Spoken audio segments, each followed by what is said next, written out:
मित्रों, नमः संस्कृता संस्कृत दिवाड़ी गंगा चैनल पर लघु सिद्धांत कौमुदी का प्रकरण चल रहा है और हमने कुछ सूत्रों की चर्चा की और आज का हमारा माने पिछले सूत्रों से हम आगे बढ़ेंगे और अगला हमारा सूत्र है अचो अनत्यारिटी।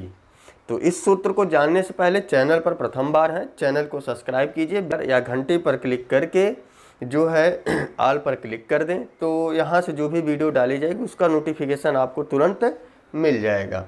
तो अब चलते हैं, करते हैं कुछ ज्ञान की बात। अचो अनत्यारिटी, यह सूत्र बताता है कि अचो में जो अनत्य माने अंतिम से आदि होगा उसकी क्या हो जावे, टी संज्ञा हो जावे। पाणिनि जी जहाँ जहाँ पर संज्ञा करते हैं उसका कुछ ना कुछ प्रयोजन होता है। तो यहाँ पर बताया गया अचो अनत्यारिटी कि अचो में अर्थात कि जहाँ पर अनेक अच हों उन अनेक अचों में अंतिम से जो आदि होगा उसकी टी संज्ञा होगी। नीचे वृत्ति में भी लिखा है कि अचाम मध्य यो अनत्यस्य, कि अचों के मध्य में अर्थात बहुत सारे अगर अच हैं किसी शब्द में तो उनके मध्य में जो अनत्य माने अंतिम सह आद्रियस अंतिम से जो आदि होगा तत् टी संज्ञा स्यात्, उसकी क्या होवे, टी संज्ञा होवे। तो हम उदाहरण लेंगे और उदाहरण के माध्यम से हमें यह पता चलेगा कि आखिर टी होता क्या है। तो जैसे एक शब्द हम लेते हैं शक, अब इसमें पूछा जाए कि इसकी टी संज्ञा क्या होगी, तो जब इसको थोड़ा सा अलग करके लिखेंगे स अ और क अ, क में जो आकार है और स में जो आकार है, दो अच हैं। तो अचाम मध्य, अब इन अचों के मध्य में अर्थात इन अचों जो ये दो अच हैं यो अनत्यस्य, जो अंतिम से आदि अच होगा उसकी क्या होवे, टी संज्ञा। दो अच दिखे, अंतिम से आदि क्या है, यही अ है, तो जो क का आकार है अब इसकी क्या हो जाएगी, टी संज्ञा हो जाएगी। अर्थात पाणिनि महोदय के अनुसार अब यह टी कहलाएगा। क्लियर हो गया। शक में ककार के आकार का टी संज्ञा हुआ। दूसरा उदाहरण लेते हैं मार्त। दूसरा उदाहरण है मार्त। इसमें भी यही बताया जाएगा, इसको जब अलग अलग करके लिखेंगे म, उसके बाद आ, उसके बाद र, त और उसके बाद हमारा है अ। तो इसमें भी जब मार्त में देखा जाएगा तो अचाम दो अच है यहाँ पर, तो यो मान अच कितने भी हो सकते हैं, शब्द बड़ा होगा, दो भी मिलेंगे, तीन भी मिलेंगे, चार भी मिलेंगे, लेकिन उन अचों में यो अनत्य अर्थात जो अंतिम से आदिर्यस्य आदि होगा, जो अंतिम से आदि वर्ण होगा उसकी टी संज्ञा होगी। तो यहाँ पर टी संज्ञा किसकी हुई, दो अचों से अंतिम से आदि अवर्ण था। क्लियर हो गया। एक और उदाहरण लेते हैं थोड़ा सा हटकर, मनस। एक और उदाहरण लेते हैं मनस। मनस में क्या है, इसको अलग अलग करेंगे, म अ न अ और उसके बाद दिया है स। तो अब यहाँ पर टी संज्ञा क्या होगी, एक म का आकार है अर्थात म में स्वर है, एक न में स्वर है। तो यही सूत्र इसमें भी काम करेगा कि अंतिम से जो आदि वर्ण होगा, अंतिम से आदि अच क्या है, अ है, लेकिन आगे स भी है। तो इसके लिए भी यही नियम है कि अंतिम से जो आदि होगा और उसके बाद यदि कोई व्यंजन होगा तो उसको साथ लेकर उसकी टी संज्ञा होगी। तो मनस में क्या हो जाएगा, अस शब्द क्या है, टी संज्ञक है। मनस में अस शब्द क्या है, टी संज्ञक, अर्थात इस व्यंजन वर्ण को लेकर ही वह क्या करेगा, टी संज्ञक वर्ण बनाएगा। व्यंजन वर्ण नहीं है तो स्वतः केवल अपने का बोध कराएगा, लेकिन व्यंजन वर्ण के बाद है या व्यंजन वर्ण के पहले है तो उस व्यंजन वर्ण को लेकर टी संज्ञा कहलाएगा। तो इस टी का कुछ प्रयोजन है, तो अब एक वार्तिक आएगी और वहाँ पर इस टी का प्रयोजन आपको दिखाया जाएगा। तो हमारा जो अगला वार्तिक है और वह वार्तिक है पररूप संधि करेगा। यह एक वार्तिक है कि सकंधवादिषु पररूपम वाच्यम तच्चटे। तो जो सकंधो आदि गण हैं, यदि उनके शब्द आते सकंधवादिषु पररूपम वाच्यम, सकंधो आदि गणों के शब्द के साथ क्या होगा, पररूप होगा। तो सकंधवा माने सकंधु एक जो उस गण का आदि शब्द, इसलिए उसे सकंधवादि कहते हैं। जैसे भू धातु है तो भवादि गण पहले है, तो भो आदि और धातव से सूत्र क्या होता है, सारे गण का बोध कराता है। प्रथम सूत्र वहाँ पर वही लगेगा, धातु संज्ञा करने वाला। तो सकंधवादिषु पररूपम वाच्यम यह सूत्र कहता है कि सकंधो शब्द जिसमें इसमें शब्द जो आएंगे, उदाहरण लेते हैं सक प्लस अंधो।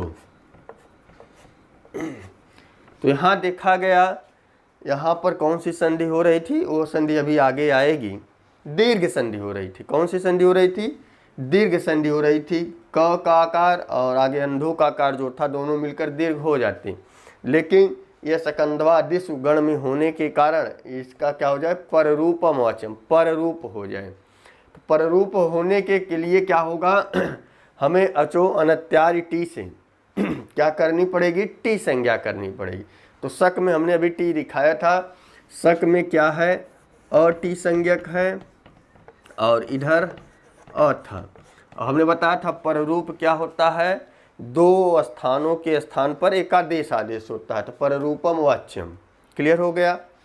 अब यहाँ पर पररूप होगा माने पर वर्ण के जैसा होगा, लेकिन यहाँ पर एक शब्द और समझने लायक है कि यह जो टी है लिखा है तच टे, तच टे, वह पररूप कहाँ हो, टी के स्थान पर, अर्थात इस अ के, इस जो अ टी है इसके स्थान पर टी हो। तच टे माने वह पररूप टी के स्थान पर होता है। यही सूत्र की व्याख्या है कि सकंधवादिषु गण में जो शब्द आते हैं तो यदि उनके साथ संधि कार्य होते हैं तो पररूपम वाच्यम, तो वहाँ पर पररूप हुए तच टे, तच टे, और वह पररूप कहाँ हो, टी के स्थान पर हो। तो शक प्लस अंधो से जब यह आधा हो गया, इधर लिखा जाएगा शक, इधर अ निकल गया और इधर क्या बचा था, अंधो। अब यहाँ देखा गया, अब इसके स्थान पर हो, अर्थात ये दोनों मिलकर क्या हो गए, अ हो गए। जब इसका वर्ण सम्मिलन करा देंगे और नया रूप क्या बनेगा, सकंधो बनेगा। नया रूप क्या बनेगा, सकंधो। तो यहाँ पर कहीं आप अनिष्ट रूप सिद्ध न कर दे, सकंधो शब्द न बना दें, इसके लिए जो है यहाँ पर इस सकंधो शब्द की सिद्धि के लिए अचो अनत्यादि टी संज्ञा करना पड़ा। और उसके बाद तब वह वार्तिक आया सकंधवादिषु पररूपम वाच्यम। हाँ, जो गण होते हैं, आप थोड़ा सा गण के विषय में जान ले कि गण दो प्रकार के होते हैं। गण कितने प्रकार के होते हैं, दो प्रकार के। एक होता है शुद्ध गण, जिसमें वह शब्दों की संख्या निश्चित होती है। जैसे सप्तमी सौंडे अर्थात सौंडादि एक गण है, उसमें 13 शब्द पाए जाते हैं। कितने गण पाए जाते हैं, कितने शब्द पाए जाते हैं, 13 शब्द पाए जाते हैं। लेकिन यह जो गण है सकंधवादि, यह आकृति गण है। यह कैसा है, आकृति गण है। इसमें शब्दों की संख्या जो है निश्चित नहीं होती है। आकृति गणों में शब्दों की संख्या निर्धारित नहीं होती, लेकिन शुद्ध गण में जो है शब्दों की संख्या निर्धारित होती है। लेते हैं और वह हमारा शब्द सकंधों की सिद्धि हो गई। मार्तंड की दिखा देते हैं।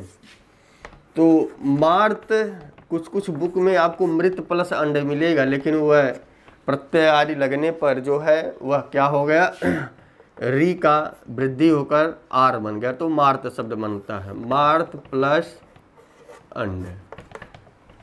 तो यहाँ पर तकार में जो आकार है वह क्या है, टी संज्ञक है।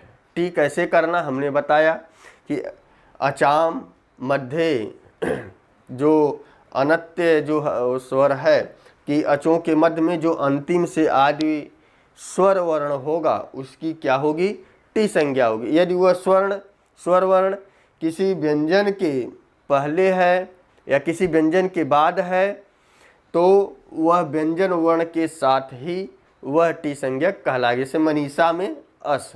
क्लियर हो गया। तो मार्त में इधर अ टी संज्ञक था, इधर अंड था, तो जब यह टी संज्ञक के स्थान पर क्या हो गया, अ हो गया, तो यहाँ पर क्या बना, माँ। इसको थोड़ा सा अलग करके लिखेंगे। ये र है, ये त है और आगे था ंड। जब इसको मिला देंगे तो ये इसमें जाकर मिल जाएगा। तो र क्या है, व्यंजन वर्ण को देखकर ऊपर की तरफ चला गया और त पूरा हो गया और नया रूप क्या बनेगा, मार्तंड बनेगा। क्लियर हो गया। उसी तरह एक शब्द और लेते हैं और वह हमारा शब्द है मनीषा। तो इसमें जब भी मनस प्लस ईशा, तो यहाँ पर देखा गया टी संज्ञक वर्ण क्या है, अस है। तचटे यही बताएगा कि इसी टी के स्थान पर जो है वह पररूप होए। और आगे ई था, तो यहाँ देखा गया पररूप होना था, तो पररूप में क्या हो गया, बड़ी ई आ गया। तो अब इस टी के स्थान पर क्या हो जाएगा, म न हलंत था, ई की मात्रा जुड़ेगी तो बड़ी ई हो जाएगा और आगे सा बचा था तो क्या हो जाएगा, मनीषा। जब भी मनीषा का संधि विच्छेद पूछे या मनीषा वो जो मनस प्लस ईसा लिखना है, लेकिन एक हलीसा शब्द आता है, हल प्लस ईसा होगा, आप हलस प्लस ईसा मत कर दीजिएगा। सारा उदाहरण उसी तरह है जैसे हलीसा है, लेकिन इसका जो संधि विच्छेद होगा हल प्लस ईसा होगा। लेकिन यहाँ पर अ जो है टी संज्ञक वर्ण है, यहाँ पर अस है। क्लियर हो गया। ये नहीं कि मनस की तरह हलस धन ईसा बनेगा वही रूप, लेकिन वह रूप क्या है, गलत है। मनस शब्द है, हल शब्द है, हलस कोई शब्द नहीं है। तो यह जो है आज हमने पररूप की वार्तिक पढ़ी, अचो अनत्यादिति और सकंधवादिषु पररूपम वाच्यम।